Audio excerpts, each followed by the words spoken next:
साहेब पुण्याला बैठक आहे नाशिकच्या जागेवर, त्या बैठकीमध्ये चर्चा होणार आहे अशा प्रकारची माहिती समोर येते. काय नेमकं आजच्या बैठकीत? थोडं कॅमेरा मागे.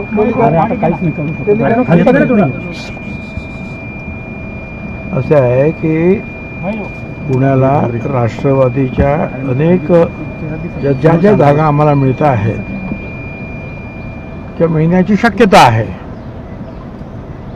या संदर्भामध्ये तिथल्या आपल्या कार्यकर्त्यांचा काय मत आहे, लढण्याची कितपत तयारी आहे, जिंकण्याची कितपत आशा आहे, या संदर्भातली चर्चा जी आहे त्या ठिकाणी होणार आहे. ती फक्त काय नाशिक लोकसभेचे नाही, अनेक इतरसुद्धा पुण्याच्या इकडच्या तिकडच्या जिथे जिथे आम्हाला मिळण्याची शक्यता आहे जागा, आणि त्यासाठी सगळ्या कार्यकर्त्यांना बोलवलेलं आहे.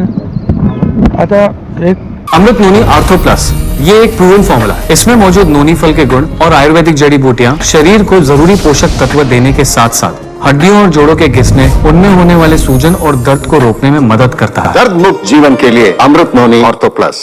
त्या पक्षाचा नेता म्हणून मी सगळ्यांना हजर राहणारच शक्यता जास्त आहे. साहेब, दिल्लीतून आपल्या नावावरती शिक्कामोर्तब झाला आहे. अमित शहानी आपल्याला थेट निवडणुकीच्या मैदानात उतरण्याची सांगितलंय असं कळतंय, नेमकं काय? मला काही कल्पना नाही आहे. मी आता तिथे गेल्यानंतर विचारतो काय नक्की ते. मी काही दिल्लीला गेलेलो नव्हतो ना, तर मला काही कल्पना नाही आहे. तर जे दिल्लीला जे गेले होते त्यांच्याकडे मी विचारेन बा काय नक्की काय आहे ते. अगोदर जागा मिळते का, मग जागा मिळत असेल तर कुणाला उभं करायचं त्याच्या विचारावेल. आमच्याकडे सुद्धा अनेक लोकांनी ज्या इच्छा प्रदर्शित केलेली आहे, मग नंतर ठरवू. हां, साहेब, आपल्याकडनं वरिष्ठांवर दबाव टाकला जातोय अशी चर्चा आहे. आमच्याकडून आपल्या कुटुंबातनं कुठेतरी एकाला उमेदवारी मिळाली? अजिबात नाही. 1% सुद्धा तुम्ही अशी चर्चा करण्याचं काही कारण नाही. 1% सुद्धा आम्ही कुणावरही कसलाही दबाव टाकलेला नाही. साहेब, भाजपकडनं उमेदवारी मिळण्याची देखील शक्यता व्यक्त केली जाते आपल्याला. आता मी राष्ट्रवादी काँग्रेस पक्षामध्ये आहे आणि आम्ही 3 पक्ष आहोत एकत्र युतीमध्ये. प्रत्येक जण जे आहे, प्रत्येक जण आपापल्या पक्षातर्फेच लढणार आहे.